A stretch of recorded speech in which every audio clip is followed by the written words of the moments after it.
Herkese selamlar, ben Volkan. Keyifli günler dilerim. Uzun zamandır yapmayı planladığım videoyu sanırım artık yapıyorum. Havalar soğuktu. Bugün biraz güneşi gördüm, motoru çıkardım. Uzun zamandır motora binmiyorum. CBR 250 sahibiyim. Motorum 2014 model. İlk sahibiyim. Motoru o zaman aldım. 8 yıldır kullanıyorum. Honda CBR 250R'ların çok fazla tanıtımı yapıldı. Herkes fikirlerini, deneyimlerini paylaştı. Ama Türkiye'de benim gibisi azdır. 2014 yılında alıp ilk sahibi olarak hala kullanan sayısı pek sanmıyorum çok olsun. Benim de söyleyeceklerim, ekleyeceklerim olabilir. Bu motoru sevenler, düşünenler, alacak olanlar dinlerlerse belki faydalı olacaktır. Hadi videomuza geçelim. Perfect. Perfect.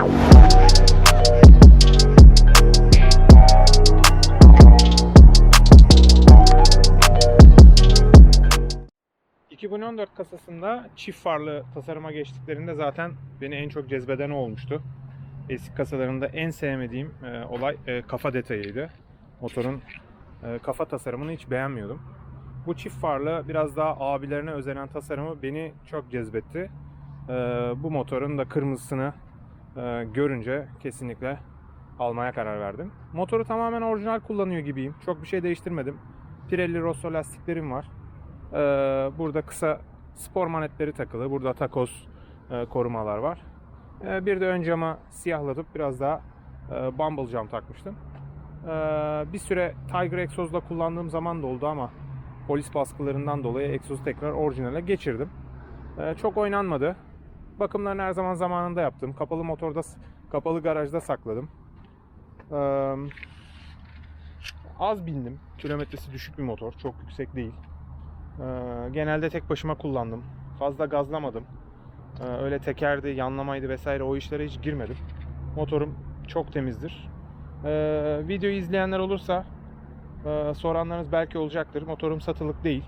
Ben böyle bir motora sahip olup uzun uzun yıllar kullanmayı çok heves ediyordum. Sıfır bir motor alayım. Yıllarca kullanayım. Ben böyle çok severim. Garajından 25-30 yıllık motorlarını çıkarıp da böyle özel pazar günlerinde gezen adamları. Belki öyle bir motor olur. Bunun böyle bir retro görüntüsü yok. Ben onu daha çok retro motorlarda seviyorum ama bu da belki bir 10 sene daha, 20 sene daha tutabilirsem motorumu belki retro bir görünüme sahip olacak. Ne kadar değişikmiş o zaman tasarımlar diyebileceğimiz bir görüntüsü olabilir. Hala bir albenisi olduğunu düşünüyorum. Çok eskimedi. Bu tasarımlar hala devam ediyor. Biraz daha uzay mekiğine benzese de büyük cc'deki spor motorlar. 250 cc'lerin tipleri böyle. Üretilmiş bütün Kawasaki, Suzuki, Yamaha'nın 250 cc'liklerini, 300 cc'liklerini çok seviyorum. Hiçbirine şeyim yok. Antipatik bir durum yok. Hepsinin tasarımı çok güzel. Renkleri çok güzel. Sokakta nerede görsem hepsine dönüp bakarım. 250 motorları ayrıca seviyorum. Tek silindir oluşları, az yakışları, vergisi, sigortası, vizesi, süratlerinin çok yüksek olmayışı. Bunların hepsi avantajlı durumlar. Yüksek motorların hayati riskleri çok fazla oluyor. Ben büyük motorlara bindim. Büyük de bir kaza geçirdim yıllar önce, 10 sene önce Amerika'da. Ameliyatlar, platinler vesaire. Motorumu küçültmek istedim. 8 yıldır biniyorum. Eskiden büyük motorlara binmiş biri olarak da küçük gelmiyor açıkçası. Hele bu ülke pahalılığında lafını bile yapmıyorum. Bu bile artık pahalı bir şeye geldi. İlk motoru 2014 yılında aldığımda deposu 20-25 liraya dolan bir benzin maliyeti vardı. Litresi 20 liradan depoyu fullledim. Durum böyle olunca 250 cc ve altı modeller bence revaçta. Şu anda bütçeniz uygun değilse, çok büyük paralar kazanmıyorsanız 250 cc üzerine binmek Türkiye şartlarında çok çok lüks. Ben hiç tavsiye etmiyorum.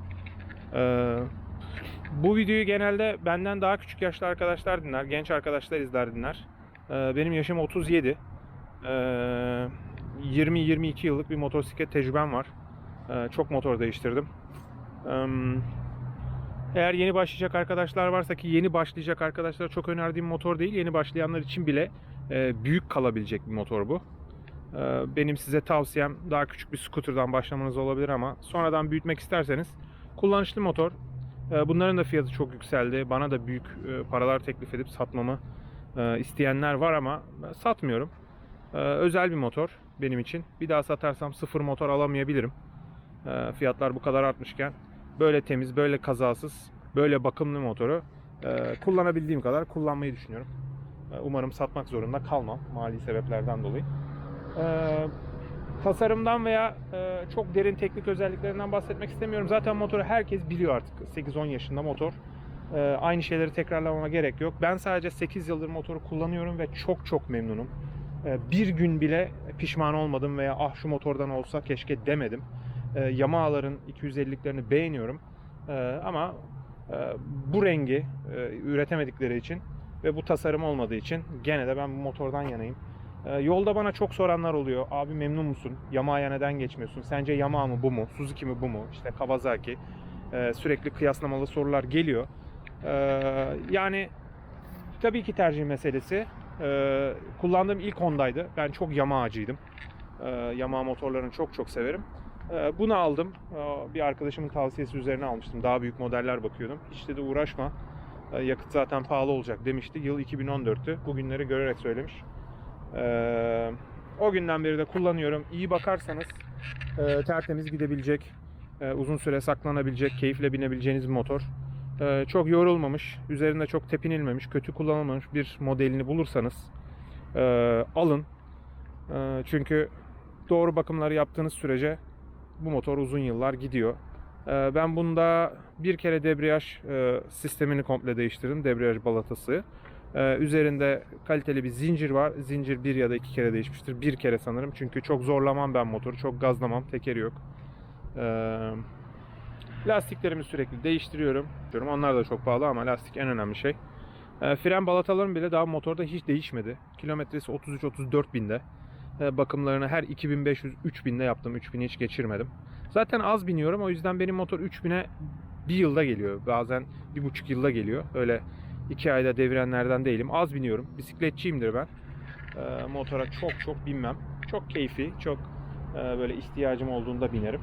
O zaman daha zevkli oluyor böyle sürekli kurye dağıtır gibi üzerinde olmak. Hiç keyif verici bir şey değil. İlk yıllar daha hevesliydim. İşe gidiş gelişlerde kullandım. Sonra daha serbest çalışmaya başladığım için, freelance'e geçtiğim için daha yatan bir motor oldu. Ve böylece temiz kalmasına vesile olduk. Arkadaşlar videom bu kadar. Sorularınız olursa sorabilirsiniz. Video ne kadar, kaç kişiye ulaşır bilmiyorum. YouTube'cu biri değilim. YouTube'a çok video yükleyen biri değilim. İlgisi olanlar açar izler. Sorularınızı, yorumlarınızı paylaşırsınız. Herkese hoşça kalın. Kazasız belasız.